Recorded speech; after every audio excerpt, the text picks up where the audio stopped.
بسم الله والصلاة والسلام عليك يا رسول الله. السلام عليكم خواتاتي، حياكم الله وبياكم، وجعل الله الجنة مثواي ومثواكم، آمين يا رب العالمين. خواتاتي راح اليوم نعطي لكم واحد الوصفة تدار بالخبز اليابس. حنايا كيما نقولوا الخبز اليابس دائما تلقاني كيما نقولوا نقصوه هكا دوار، كيما نقولوا بالموس نقصوه شويه هكا عريض ونقصوه رقيق كيما كل مرة كيفاه. ها هو نقصو ونخبيه في مبواط نظيفه يكون يابس، ونخبيه في مبواط تكون نظيفه في بلاصه شويه بارده. المهم نستعملوا بزاف نديروا حلو ونديروا مالح كل مره كيفاه. الليله هذه خواتاتي بخير ما نطيشوا الخبز ويروح هكاك في لابوبال، تستعمليه خير واقتصادي، وخاصه كي يكون خبز مليح ونظيف كما تاعنا نجيبوه تاع السميد. خواتاتي هاني بالخبز راني حضرت واحد الوصفه درك نحكي لكم عليها المكونات نتاعها كامل.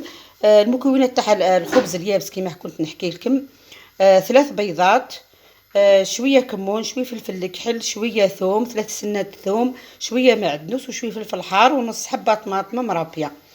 خواتاتي باش ما يجيش الفيديو طويل ومع الاخر صافي حكمت المقله، قصيت الخبز كما كنت نحكي لكم هاو مقصوص كما هكا. حكمت الخبز رصيته قبل ما نديرو في المقله، ندهنها بالزبده مليح، ومن بعد نجيب الخبز نحطو نرصو فيها كامل، نرتبو كامل، ويبقاو لنا شويه شقوق بين الخبز والخبز. كاين الفتات تاع الخبز هذاك هروشيه زيدي حطيه في الشقوق هذوك. من بعد الخلطه هاني ديجا خلطتها وزربت تما باش نكمل نعتركم. المهم قلت خليه نبدا ما يجيش الفيديو طويل.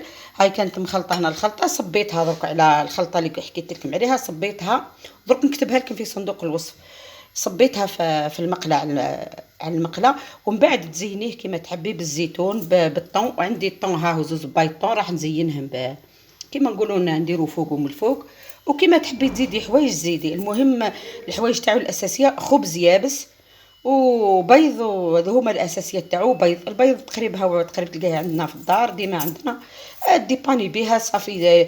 كي شغل هك الاولاد ديبانيو به في الليل ولا كيما نقولوا لومجه. المهم يصلح في اي يدا نديرو حلو نديرو مالح كل مره كيفاه نديرو.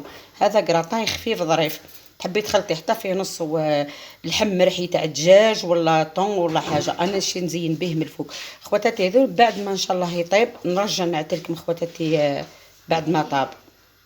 خواتاتي تحطيه يطيب، راني حطيته يطيب ها هو، تحطيه يطيب على نار قليله خلاص هكا، وتخليه يطيب في غرضو.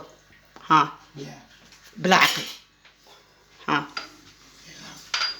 او يجي ما شاء الله. راني مجرباته وصافي مرار نديرو بزاف كل مره نديرو. ها خليه يطيب درك نغطيه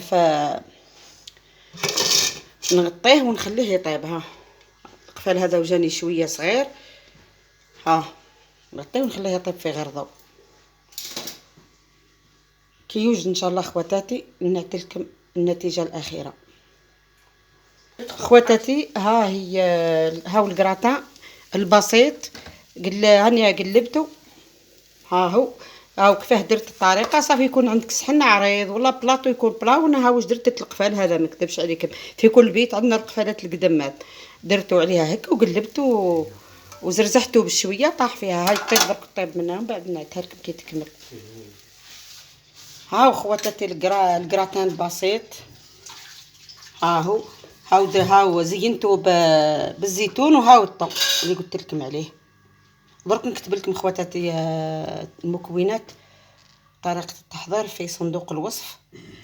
مع تحيات نوفل الجزائريه الحره. اذا عجبكم خوتي الفيديو اعجاب وابوني وتعليق طيب، بارك الله فيكم، وشهية طيبة لنا ولكم. شكرا.